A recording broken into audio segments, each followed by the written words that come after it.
उड़ी जाता कि बोलक नारा जय जोर का नारा है। अरे एक तीर एक कमान, अरे जब जब आदिवासी बोल रहा है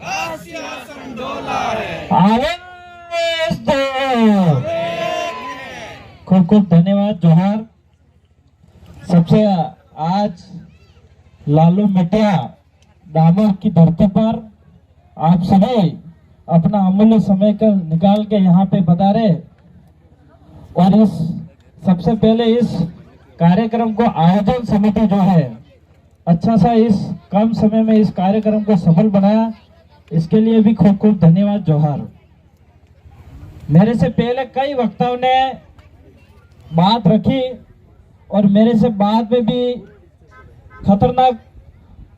और खुकार आदिवासी हमारा दादा भंवरदादा भी बात रखेंगे अपने बीच में। इससे पहले मैं कुछ बातें रखूंगा जो मैं जहां समझता हूं। आदिवासी समाज को हर चिंतन शिविर के अंदर कई बार हम अच्छे मैसेज देते हैं, हमारा हर वक्ता अच्छे अच्छे मैसेज देता है, लेकिन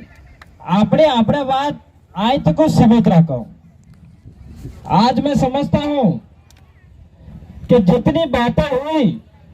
ये बातें अपने समाज ने था जी, बीजा समाज ने था जी, अपने समाज ने था जी नहीं था जी।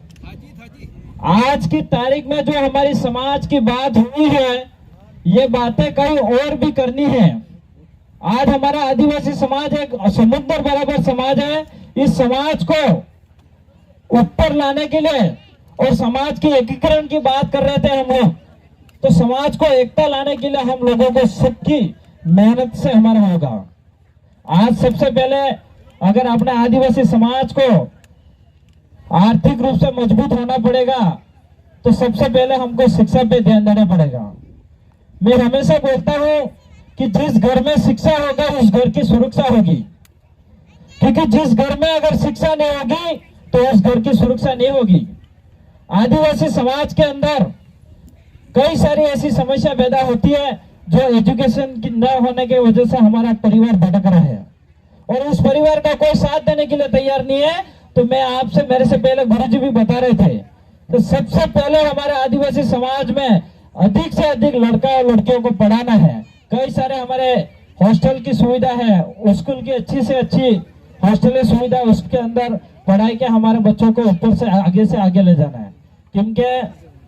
एक भक्तिनी भी बात करूं मैं, आपने अलग अलग भक्ति चाले, जैसे अनाड़ी देवापुरी नी भक्ति भी चाले, महाराजी महाराज ने भी चाले, सती सुरमाल जी ने भी चाले और गुरु गोविंद की भी चलती है। तो महाराजी महाराज ने भी भविष्यवाणी थी कि स्वतः झुकने शैली वारी काळजीनो दाडो आवेगा, काळजीनो दाडो आवेगा, जागी जो दाडे भी लूटो भाई भी। तो आज का युग टेक्नोलॉजी का आ गया है। अगर हमारे समाज के अंदर एजुकेशन नहीं होगा तो दाड़े भी लुटाई सकेंगे। आपने एक उदाहरण आलवा चाहूंगा समाज ने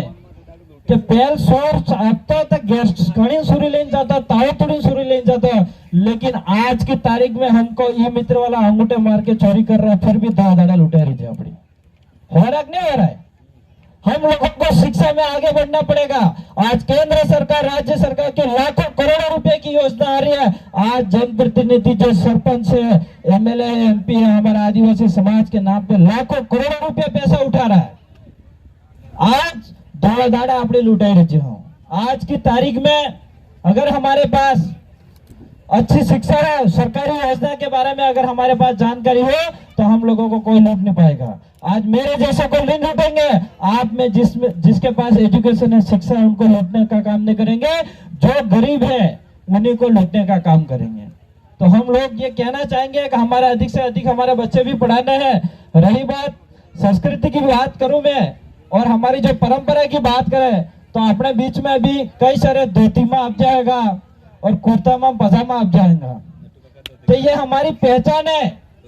ये हमारा पहनावा है। कई काटों में मैं जाता हूँ, आज की तारीख में अपने धीरे धीरे समाज का नियम टूटते जा रहे हैं कि काटा में आजकल पेंट पहरी थारे है, थारे जो नहीं थारी जो है। तो जिस गांव में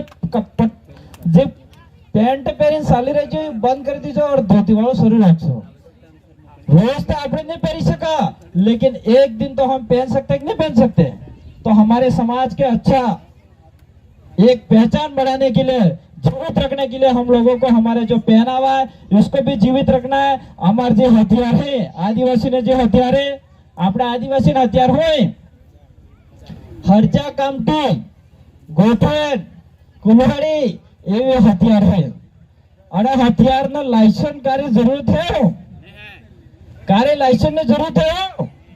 हमारे जो आदिवासी के महापुरुष लड़े हैं बिरसा मुंडा का इतिहास उठा के देख लो टाटिया मामा भील का इतिहास देख लो राणा पंजाब भील का इतिहास उठा के देख लो उनके पास जो हथियार थे ये हथियार थे और कई सारे पुलिस आते नौकरी आते उठा के ले जाता कोई फर्क नहीं पड़ता दूसरे दिन हथियार दूसरे तैयार करते थे हमारे वो हथियार है हमारा हथियारों की लाइसेंस की जरूरत नहीं पड़ती है आपने बाप दादा तैयार कर दी था नहीं कर दी था रात धरम लेकिन आज के तारीख में आपने एक लट है इनके पहले बाप दादा साहब तेड़ो अब तो तभी लट लेने जाता जाता कि नहीं जाता अब बार खाली आती सो वैसी दुश्मन मर गया तो आपने पड़ी था हमारे बाप दादा की ऐसी परंपरा बनी हुई थी रात को साहब तेड़ो ऐसे जाता कोने भी हमला करता था लट भी काम अब तो हमारी कई सारी हमारे समाज की जो परंपरा थी डोगरा की परंपरा थी बहुत ही अच्छी परंपरा थी लेकिन इस परंपरा को खत्म हम समाज नहीं करा आज पहले अपने समाज में एक छोटी सी कोई भी समस्या होती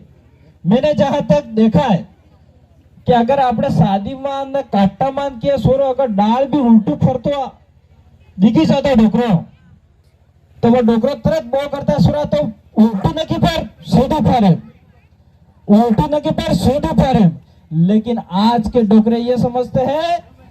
कि ना तो आले है पर जल्दी मरे है आना चक्कर में अपने समाज बगड़ी रहती है हमारी जो कड़वी बात है वो हमारे समाज के सामने रखने तैयार नहीं है इसलिए हमारा समाज धीरे धीरे बिगड़ रहा है जो कड़वी बात है वो बात रखनी पड़ेगी हमारे समाज को सुधारने का काम करना पड़ेगा रही बात जहाँ पे हालांकि सामाजिक कार्यक्रम में पॉलिटिक्स की बात तो नहीं करूंगा मैं इतिहास उठा के भी हम देखे देश आजाद नहीं हुआ था इससे पहले क्या होता था जल जंगल जमीन के लिए हमारे महापुरुष लड़े थे तो उनको घसीट के ले जाता था जेल में जबरदस्ती डाला जाता था आज की तारीख में भी क्या हो रहा है एक उदाहरण देना चाहूंगा मैं आपके बीच में जो काकरी डुंगरी कांड हुआ खबर है कि नहीं काकरी डुंगरी हुआ कांड इस काकरी डुंगरी कांड में वो काकरी डुंगरी पे बच्चे धरने पे क्यों बैठे थे सबसे पहले डूंगरपुर जिले मुख्यालय पे धरने पे बैठे थे वहां पे 18 दिन तक धरना दिया इसके बाद काकरू डुंगरी गए वहां पे फिर 21 दिन का धरना दिया फिर आश्वासन 2 बार आश्वासन दे के उठाया और तीसरी बार धरना फिर लॉकडाउन के बाद दिया इसके बाद हमारे बच्चों को मजबूर होना पड़ा और कुछ असामाजिक तत्व लोगों ने उतरने के बाद वहां माहौल खराब हुआ होने के बाद हमारे लोगों को घसीट के जेलों में डाला गया ये बात तुम्हें पता है कि नहीं मैं खुद 21 दिन जेल जाके आया हूँ आप में से कई सारे यहाँ पगारा में मेरे को पता है यहाँ पे अभी हुआ था वो एक रणसागर के पास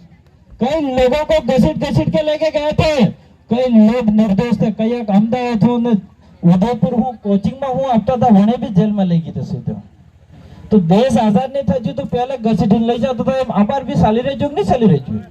हम लोगों को सोचना पड़ेगा समझना पड़ेगा आज बिना कानून से हटाने का काम सिर्फ आदिवासी समाज को किया जाता है आज इसकी जगह अगर जनरल समाज के अंदर कोई भी रैलियां पटरियां उठा दी लेकिन एक भी गिरफ्तार नहीं हुआ था आज हमारे समाज में एकता नहीं है इस कारण से हम लोगों को अलग अलग उठाया जाता है हम लोगों को समझना पड़ेगा इस बात को मेरे से पहले जीवराज जी सर बहुत सारी बता रहे थे समाज की एकता क्या होती है और अलग अलग क्या होता है तो हम लोगों को सोचना है और समझना है मेरे से कई सारे बाद में भी वक्ता है वो भी कई सारी जानकारी देंगे मैं तो एक उस बात को एवे कार्य कांग्रेस बीजेपी करो कने केमके कई दाड़ा कर दी तो 70-75 साल तक करी नाख्यो આપણે બાપ દાદા લડાઈ લડા था कि मो कांग्रेस मो बीजेपी मो कांग्रेस मो बीजेपी आपने देखा होगा जिला प्रमुख में रात में एक था गया और जिला प्रमुख बीजेपी का बनाया और अब जिला प्रमुख कांग्रेस का बनाया, हुआ कि नहीं हुआ है? तो अब ये प्रचार करने के लिए गांवों में आए तो उनको बोलना क्या हाथ न फूलून भी निशान ले नामो वैसे आवो न तो आवाज को न तुम्हारा रास्ता है और पासा है। अगर हमारी समाज के अंदर एकता लानी है, अगर हमारे समाज के अंदर हमारे विधानसभा और लोकसभा में हमारा सदस्य भेजना है और आने वाले पीढ़ी का भविष्य बचाना है तो यह काम आपको और हमको सबको मिलकर करना होगा। इसी बात को मैं मेरा स्थान यही करूंगा। जोहार, जय आदिवासी, जय भील प्रदेश।